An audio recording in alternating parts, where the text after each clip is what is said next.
சென்னை முதன்மை அமர்வு நீதிமன்றம் இறுதி தீர்ப்பு வழங்கும் வரை செந்தில் பாலாஜியின் ஜாமீன் செல்லுபடி ஆகும் என்று நீதிபதிகள் தீர்ப்பளித்துள்ளனர். அதன் முழு விவரத்தை தற்போது பார்க்கலாம்.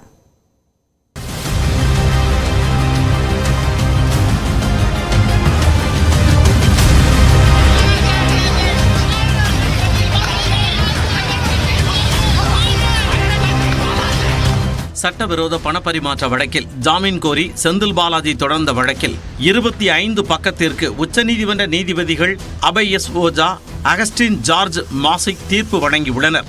செந்தில் பாலாஜி மீதான 3 மூல வழக்குகளில் சுமார் 2000 பேர் மீது குற்றஞ்சாட்டப்பட்டுள்ளதாகவும் 600க்கு மேற்பட்டோரை சாட்சிகளாக விசாரிக்க வேண்டியுள்ளதாகவும் நீதிபதிகள் கூறினர். இந்த வழக்கை எவ்வளவு விரைவாக நடத்தினாலும் விசாரணையை முடிக்க சில காலங்கள் ஆகும் என நீதிபதிகள் கூறினர். இந்த காரணங்களால் வழக்கமாக ஒரு வழக்கிற்கு ஆகும் 3 அல்லது 4 ஆண்டுகளுக்குள் செந்தில் பாலாஜி வழக்கை முடிக்க முடியாது என்றும் அவர்கள் வினவினர். குற்றம் சாட்டப்பட்டால் வழங்கப்படும் தண்டனையின் ஒரு பகுதியை ஏற்கனவே சிறையில் செந்தில் பாலாஜி அனுபவித்து விட்டதாகவும் நீதிபதிகள் தெரிவித்துள்ளனர்.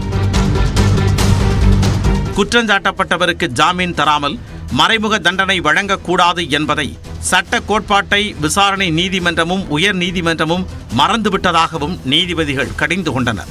வழக்கு விசாரணைக்காக ஒருவரை 15 மாதங்களுக்கு மேலாக சிறையிலேயே தொடர்ந்து வைத்திருப்பது தனிமனித உரிமையை மீறுவதாக அமையும் என்றும் நீதிபதிகள் தெரிவித்தனர்.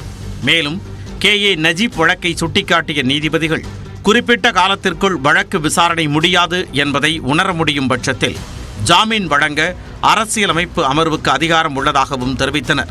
மேலும் வெளிநாடுகளுக்கு செந்தில் பாலாஜி தப்பிச் சென்று விடுவார் என அமலாக்கத்துறை முன்வைத்த வாதத்திற்கு பதிலளித்த நீதிபதிகள் சமுதாயத்தில் முக்கிய நபர் என்பதால் வெளிநாட்டிற்கு தப்பிச் செல்வார் என்ற வாதம் ஏற்புடையது அல்ல என்றனர். வெளியே சென்றால் சாட்சியங்களை அழித்து விடுவார் என்ற வாதத்திற்கு பதிலளித்த நீதிபதிகள் இந்த வழக்கில் நபர்களை காட்டிலும் ஆவணங்களே முக்கியமானவை என்றும் அவை அனைத்தையும் அமலாக்கத்துறை ஏற்கனவே கைப்பற்றிவிட்டதாகவும் கூறினர். இத்தகைய காரணங்களாலும் வழக்கு விசாரணை நீண்ட காலம் எடுத்துக்கொள்ளும் என்பதாலும் செந்தில் பாலாஜிக்கு ஜாமீன் வழங்குவதாக உச்சநீதிமன்ற நீதிபதிகள் அறிவித்தனர். சென்னை முதன்மை அமர்வு நீதிமன்றம் இறுதி தீர்ப்பு வழங்கும் வரை இந்த ஜாமீன் செல்லுபடி ஆகும் என்றும் நீதிபதிகள் தங்கள் தீர்ப்பில் தெரிவித்துள்ளனர். அதே சமயம் 25 லட்சம் ரூபாய்க்கு இருவர் ஜாமீன் கையெழுத்திட வேண்டும் எனவும் பாதிக்கப்பட்டவர்கள் சாட்சியங்களை நேரடியாகவோ மறைமுகமாகவோ சந்திக்க கூடாது என்றும் நிபந்தனை விதிக்கப்பட்டது. உங்களை விட அரசியலமைப்பு சட்டமும் அரசியலமைப்பு சட்டம் கொடுத்திருக்கக்கூடிய அடிப்படை உரிமைகளும் தான் உயர்ந்தவை, அவற்றுக்கு மேலாக யாரும் இல்லை என்பதை இன்றைக்கும் ஒரு தடவை அழுத்தம் திருத்தமாக சொல்லியிருக்கிறார். திங்கள் மற்றும் வெள்ளிக்கிழமைகளில் சென்னையில் உள்ள அமலாக்கத்துறை அலுவலகத்தில் காலை 11 மணி முதல் நண்பகல் 12 மணிக்குள் ஆஜராகி கையெழுத்திடவும், ஒவ்வொரு மாதமும் முதல் சனிக்கிழமை விசாரணை அதிகாரிகள் முன்பு ஆஜராக நீதிபதிகள் உத்தரவிட்டுள்ளனர். சட்ட ரீதியில் அவருக்கு அமைச்சராவதற்கு எந்த ஒரு பிரச்சனையும் சட்ட ரீதியாக எந்த சிக்கலும் இல்லை.